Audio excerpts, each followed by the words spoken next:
Okay, good morning from the East Coast of the United States. It's not morning where many of you are today.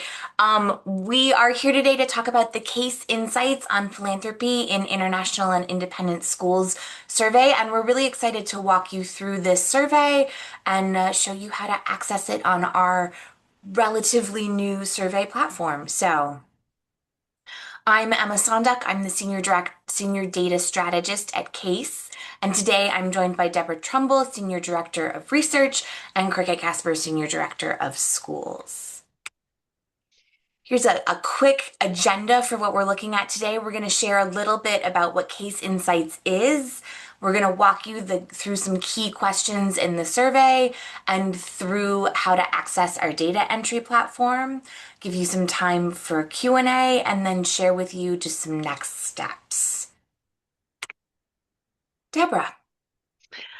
Yes. So I'm just going to very quickly cover a little bit of background on where we are now and how we got here today. So um, Emma and I are part of the Case Insights team, and the Insights team, we're really the team that provides the data and the standards and the research to all of our case members. And you can see this visual here on the left is a representation of some of the areas that we conduct research in. And philanthropy is a big one. As you can see on the right, we have surveys in a number of different regions. And when Case first started doing these philanthropy surveys, they sort of grew out of these different regions where we had very deep history of surveys. So in the US, we were conducting a survey since the 50s, our survey on philanthropy in higher education. And it has been our goal over the last, oh gosh, probably close to 5 years to start expanding where we are collecting data on philanthropy. So you can see this past year, we launched this survey as a pilot. And we also did some expansion into Latin America for higher education. So you can just get a sense of what we're doing here. All of the surveys that we conduct are centered around the Case Global Reporting Standards. And what's great about that is it ensures that we're all using the same counting methodology in these surveys so that we can have consistent and transparent benchmarks. So I'll talk just a little bit about the history and kind of how we got here. So as I said, Case has been on a journey to really create more options around the world in all of our case regions. And really, this started so way before this pilot survey, but this started when we created our first global reporting standards in 2021. Part of this expansion into other areas for surveys also relied on a technology expansion. So we used to have our surveys in 4 different survey systems, and we have been migrating those over the last couple of years into one new system that Emma's going to show you here in a little bit. She'll show you how we kind of walk through it.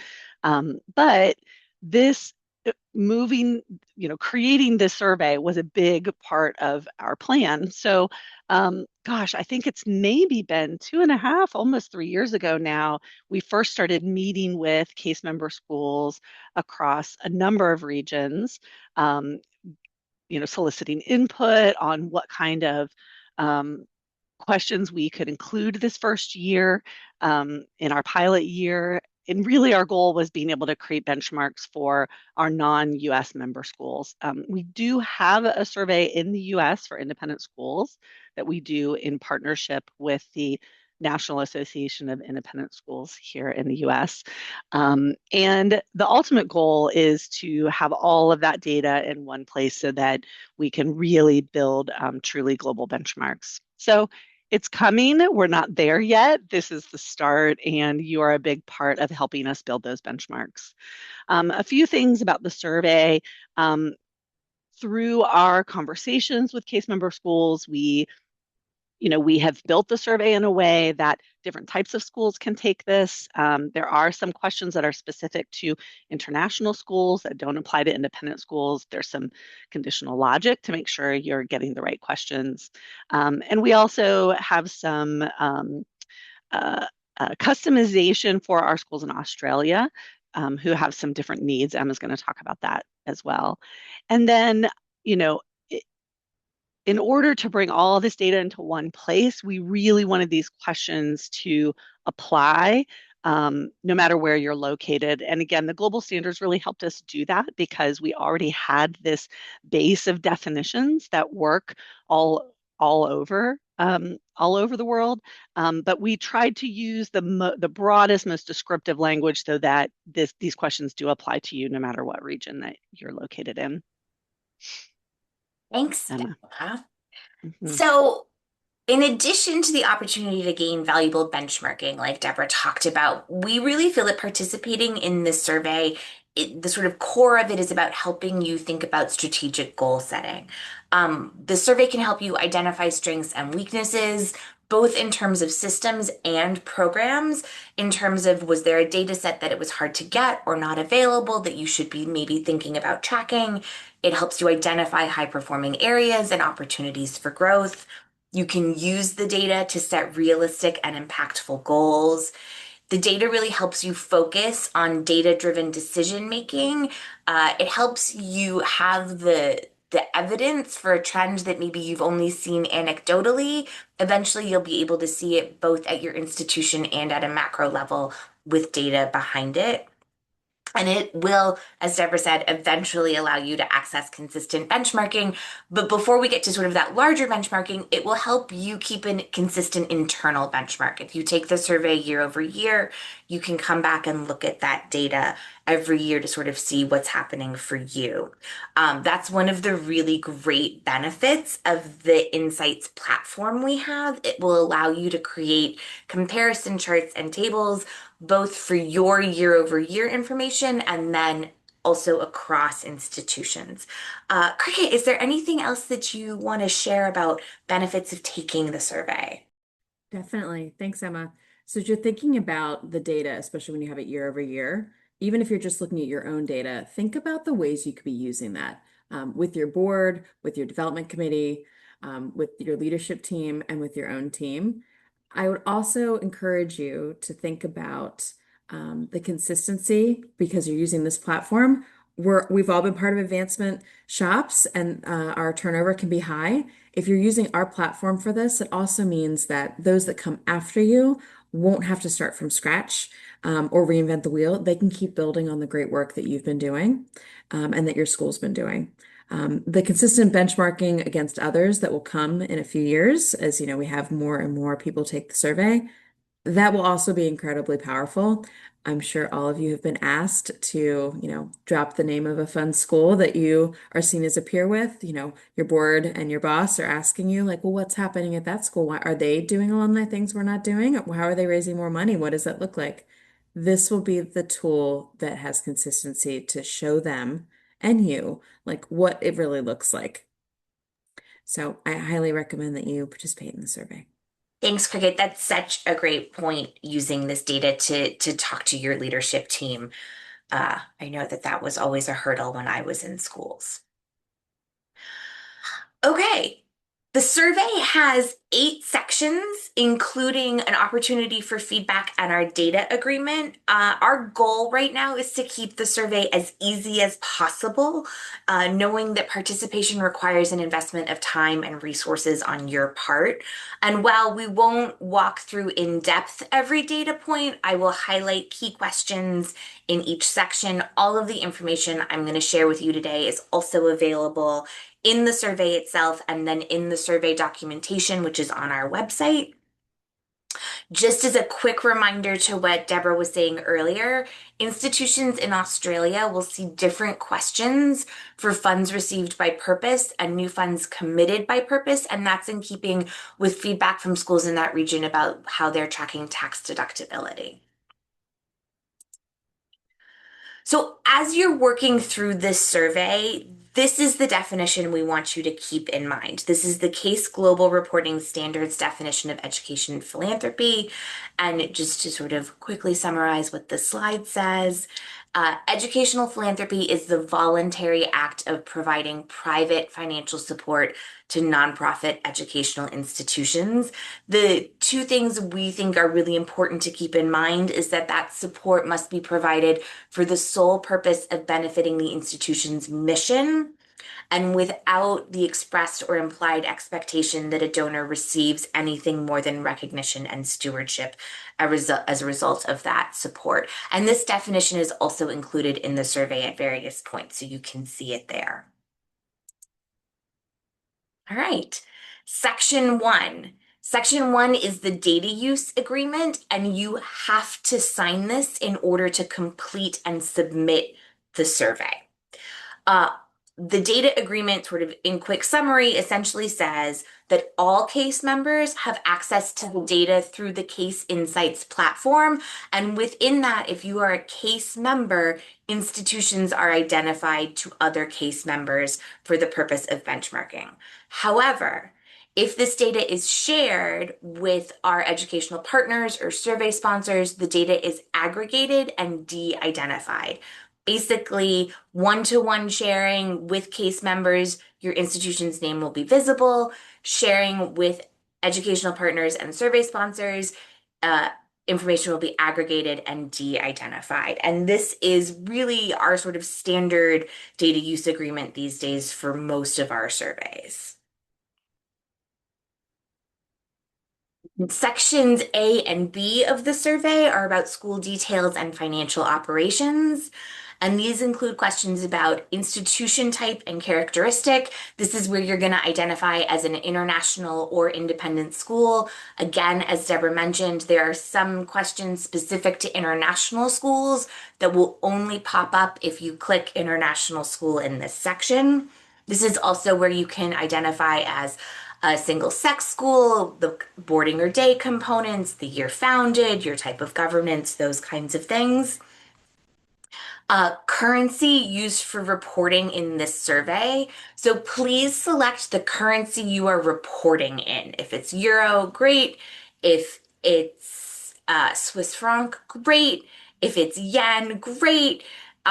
In the dashboard area of the platform, you can convert the currency to compare with other institutions in global regions. So use the currency you report in, knowing that when you get to a place of comparison, you'll be able to play with that currency conversion.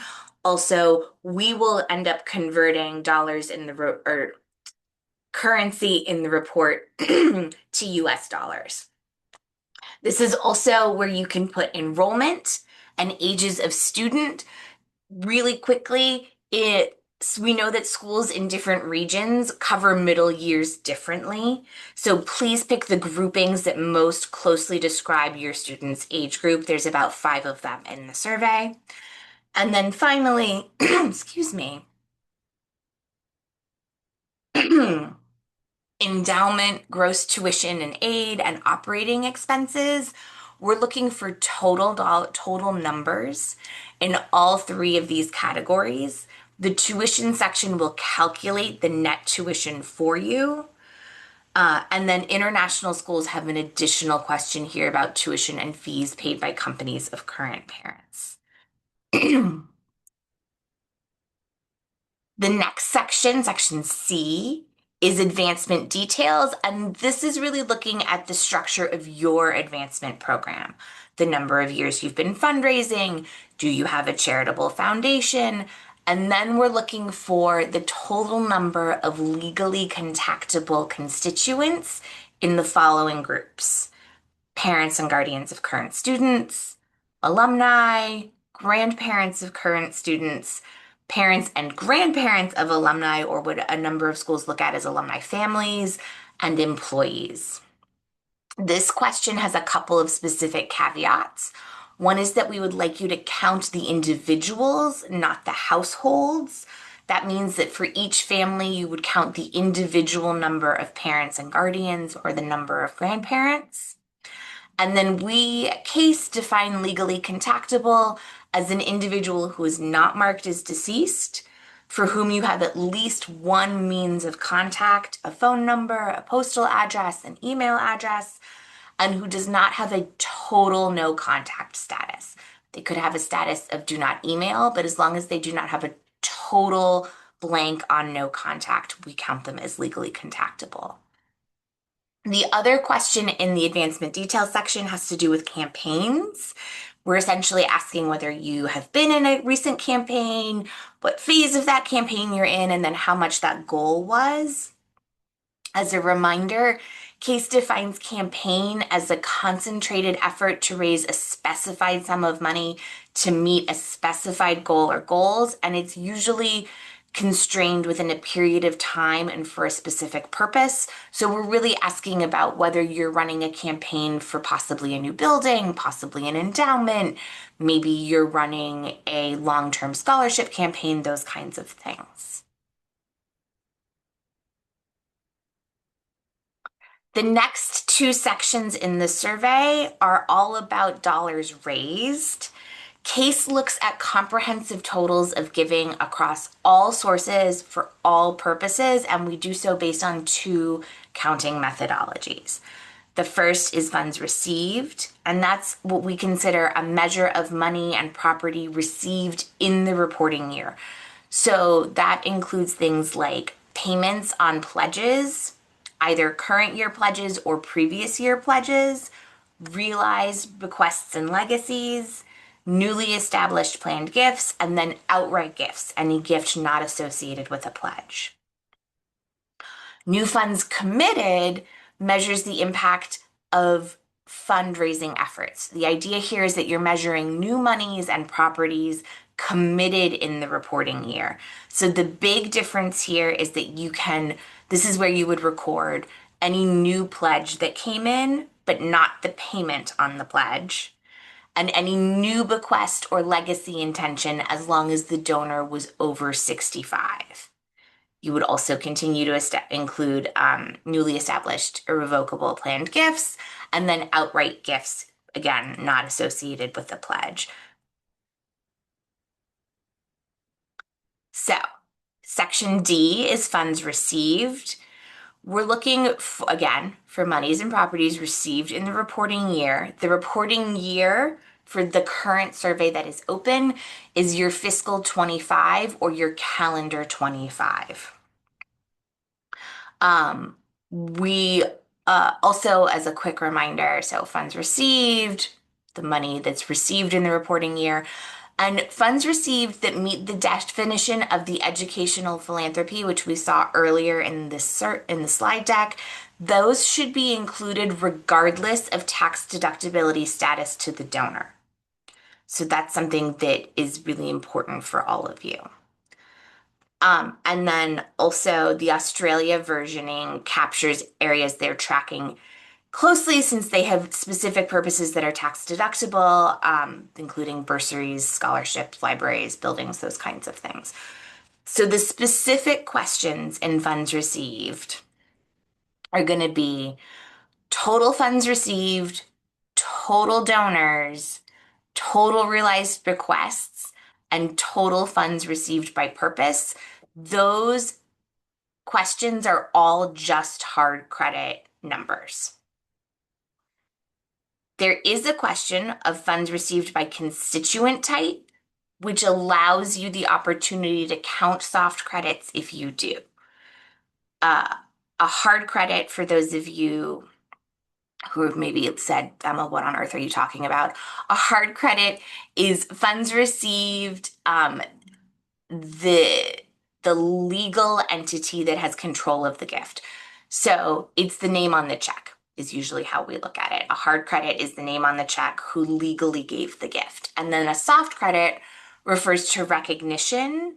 When we give recognition to a donor who maybe didn't legally make the gift, but is connected to the gift, a spouse, a family connected to a foundation, those kinds of things. If you count money in that way, funds received by constituent type is the place to do that. It is, however, optional. You are not required to do it. And then finally, there's an endowment question. And this question is available only if you answered yes in the financial operations section. So just sort of bear that in mind.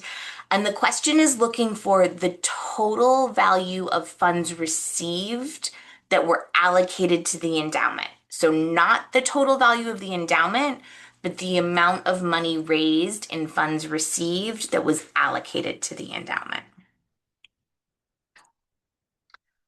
New funds committed is exactly the same. We're just looking for new funds committed instead of funds received. So this is really where pledges come into play. Again, Australia has a different version for their new funds committed by purpose. The questions are exactly the same. The one difference is that this is where you can count new revocable bequests and legacies. So if you received a new revocable bequest this year and the donor is over 65, this is the place to count those gifts. Again, funds received by constituent allow you for a hard credit, soft credit count, obviously only if you do so. And like in the previous section, this endowment question is only available if you answered yes to having an endowment in financial operations and is also about the amount of new funds committed allocated to endowment.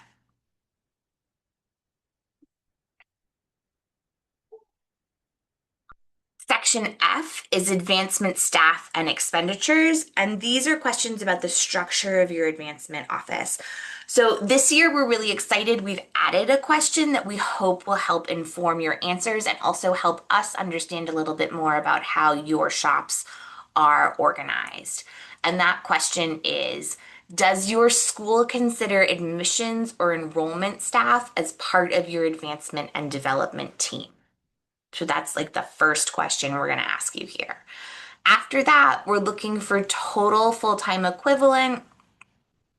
And then the full-time equivalent breakdown by the following categories: advancement management, advancement services, communications and marketing, fundraising, and admissions and enrollment. And we know that sort of you have often one employee doing multiple different things in your office. So we hope that you will distribute their time over the functional areas. If they're like 50% advancement services and 50% fundraising, you would put 0.5 in advancement services and 0.5 in fundraising. You can use up to 2 decimal points to report on personnel distribution. We also ask about senior reporting structure, who your top advancement officer reports to. And then finally, we ask for you to break out your advancement expenditures by whether they should sort of, the buckets are advancement, that's the senior staff, advancement services, alumni relations and fundraising, communications and marketing, and admissions and enrollment. For all of these questions, the admissions and enrollment is only if you're including them in your advancement office. This is really one of the reasons we're asking all of these questions about advancement staff and expenditures is because we've been seeing in the States a correlation between dollars raised and staff size. And so we're interested in sort of gathering that information internationally as well. Those last 3 sections, the new funds committed, funds received, advancement staff and expenditures, this is what I would really call the meat of the survey. This is where you're really going to end up being able to benchmark.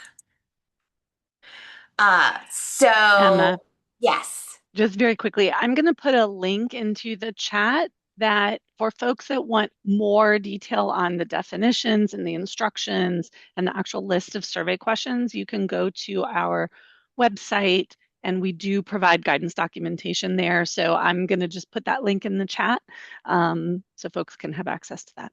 Thank you, Deborah. That link is also at Mhm. the end of the slides. So when you Fantastic. are able to download the slides, you'll have that link there too. Great. Thank you. So now we're going to talk about how you get to this survey, having gone through all of this information. And one of the things that I hope you've picked up on is that we're really excited about this survey launching on our survey platform. And that really allows for a number of opportunities for you as participants and for us as analysts. And so the first is that the survey allows for multiple users from each institution. Please just let us know if you're planning on having multiple users. We're able to send messages through the system directly to you, which is great. You can save as you go and return whenever you like to complete the data, obviously up until the entry deadline. There's a robust validation and data verification within the system, which means that by the time you submit your data, it should be mostly clean, which makes analysis much easier on our end. And then you can access benchmarking and other case insight surveys in the same system for those of you that have perhaps taken our campaign survey or the alumni engagement survey. Those are all on this platform as well. Okay, so getting started. You can scan this QR code to access the site. You can also just go to our website, case.org, go to surveys, find the International and Independent School Survey, and click the link there. That will take you right to the survey as well. Once you're there, you'll have to log in. If you took the survey last year or if you take any other surveys with CASE, you probably already have a login. You'll be able to use that. If not, you'll need to create an account, and to do so, just email insights@case.org with your name and title and your institution's name and location. Once you've logged in, you'll access a homepage, and on that homepage, under important upcoming dates, which will be on the right side of your screen, you'll want to click Case Insights on Philanthropy in International and Independent Schools. That will take you to the survey. If the survey isn't listed there, send us an email. Once you've gone to the survey, at the very top, there's a section called Survey Status, and we ask that you click My institution will complete this survey if you plan to complete the survey. That allows us to help target our marketing a bit more. It means that we can send you direct reminders, those kinds of things. It just helps us track. As you go through the survey, the survey itself will run error checks in each section. So when you click save at the bottom of a section, a screen will pop up and let you know if there's any issues that need to be fixed.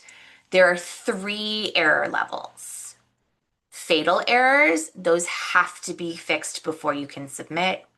Serious errors, those must either be fixed or annotated, which means that you could click add a comment and let us know why that error is popping up. And warnings, they don't require a specific action, but they indicate that the data might be out of the ordinary.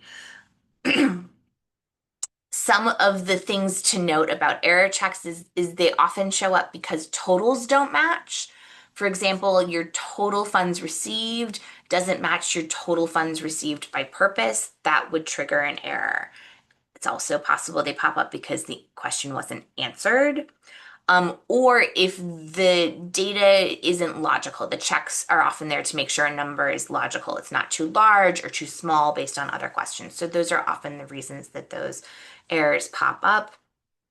You can address the errors as they show up, or you can do it all at once after you've entered all of your information, but you will not be able to submit if there are any fatal errors in your survey.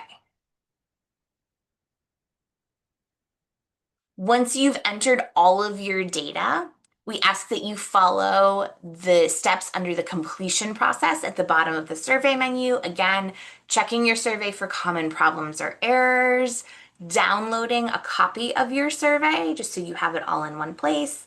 And then you're going to go back up to the top to survey status and select My survey is complete and ready for review. That will let us know that your survey is set, you have no more changes to make, and then we'll be able to review your data and reach out if we have any questions.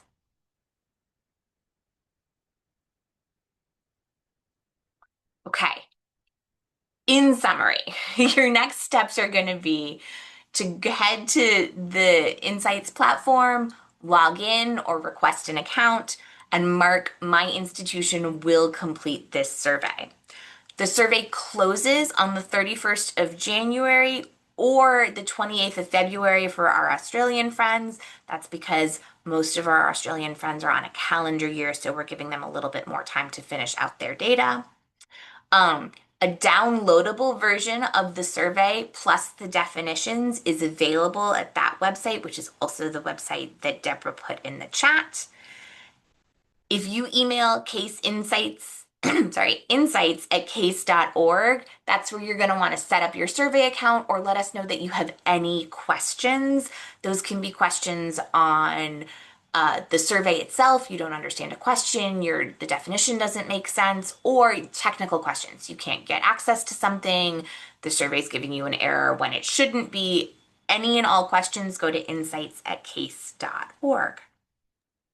You can also update us anytime about needing a new user or needing to change contact information, and we can do that in real time. And Deborah. Emma, I'll just add that that January 30th date feels like it's coming really soon. If you think you could participate, but you need a little more time, please reach out and let us know. We can offer extensions, and I think it really is just a conversation that we'll have with you about how much time you think you need.